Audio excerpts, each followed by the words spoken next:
guys have done an amazing job. We only asked for a small thing, and this is what we got. So yesterday I talked to Verstatine Baya, the treasurer of the Green Belt movement, and the late Dr. Wangari Maathai's best friend, who expressed heartfelt gratitude for what you're doing here today in Gainesville. If you've heard of the butterfly effect, that a little seemingly insignificant action on one side of the world can cause a bigger event on the other, that a flap of a butterfly's wing on one side of the earth can cause a hurricane or a storm on the other side. This morning, I got an email from the president of the Maasai Diaspora Organization making an offer. I don't know who the offer was directed to, but he made an offer to give land in Maasai land in Kenya to plant trees just because of this event. Incidentally, 30 odd years ago, my mother was a young secretary of the then Archbishop of Kenya, Bishop Njenga, who asked her to type a dispensation letter to permit her to marry a non-Catholic fiancé according to the Catholic tradition. And as history has it, I have an opportunity to pay this tribute.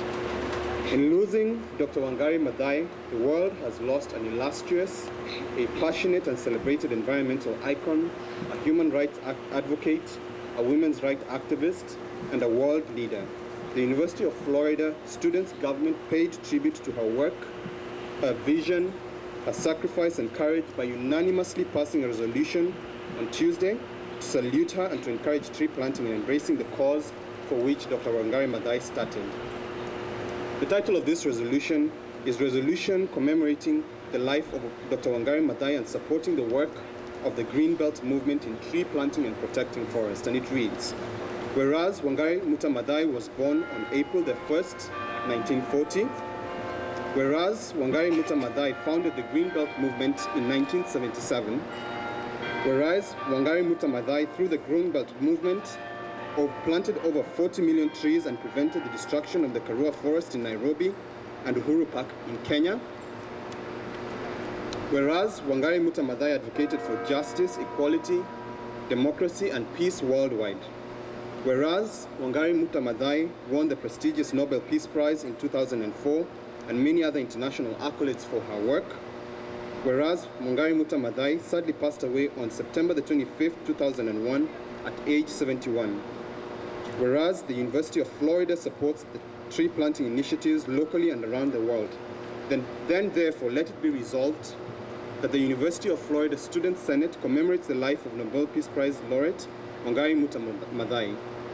Let it further be resolved that the University of Florida supports the work of the Greenbelt movement, encourages tree planting, recognizes the efforts of the University of Florida student-led Facebook initiative, Tree Plantathon, recognizes the International Tree Planting Day, and encourages every member of the Gator Nation and everyone in this planet to plant trees and to protect forests.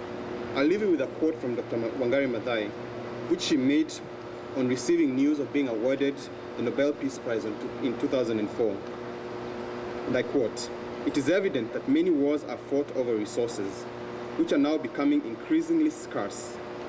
If we conserved our resources better, fighting over them would not occur. So, protecting the global environment is directly related to securing peace, and those of us who understand the complex concept of the environment have the burden to act. We must not tire, we must not give up, we must persist." As an individual, I learned one thing from Wangari Maathai, that if you cannot change the world around you, at least challenge it. Thank you. One day, a terrible fire broke out in a forest. A huge woodland was suddenly engulfed by raging wildfire. Frightened, all the animals fled their homes and ran out of the forest. As they came to the edge of the stream, they stopped to watch the fire, and they were feeling very discouraged and powerless. They were all bemoaning the destructions of their homes. Every one of them thought there was nothing they could do about the fire, except for one little hummingbird. This particular hummingbird decided it would do something about this. It swooped into the stream and picked up a few drops of water and went into the forest and put them on the fire. Then it went back to the stream and it did it again, and it kept going back again, again, and again. All the other animals watched in disbelief. Some tried to discourage the hummingbird with comments like, "Don't bother, it's too much for you." You are too little and your wings will burn. Your beak is too tiny and it only can drop but little drops. You can't put out this big fire.